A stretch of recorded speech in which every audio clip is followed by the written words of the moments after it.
When you ask artists to make art on religious and spiritual themes, they start to really examine really weighty, big questions. What's the meaning of life? What happens after we die? How do we find hope and solace and comfort during really difficult times? Those big questions that religion and spirituality ask, they make us feel more connected to each other, connected to our shared humanity. It is kind of a balm, a solace to be able to come to this show and see that we're all grappling with what it means to be human. This show is somewhat unique. I don't see a lot of spiritual and religious museum shows where people of any faith can submit artwork that speaks about their spirituality or their faith kind of explicitly. Like, that's what this show is for, is to say, these are some of my spiritual feelings or spiritual ideas, and I want to convey those in a work of art. The text that I chose was from Joseph Smith's account of meeting an angel named Moroni.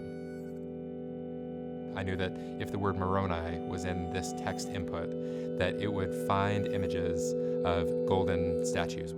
The images that were produced did have this kind of shifting, molten, golden figure in most of them. This piece in the Springville Museum is all about a searching. It's all about trying to figure out how I think and how I feel about a particular topic, in this case, about my Mormon roots.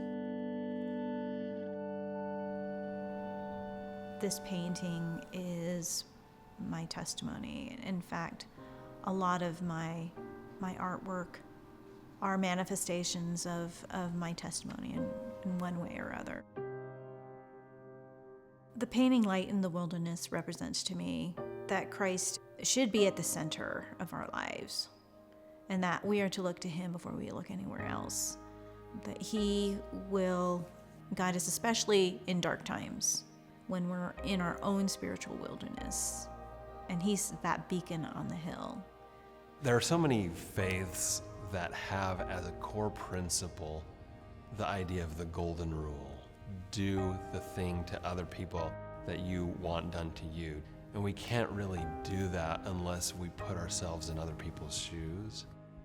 I think this show is one way to step into other people's shoes in terms of their spiritual experiences, to see things from their points of view, and that's just a starting point for us to then put into practice those ideas of treating people the way that we want to be treated.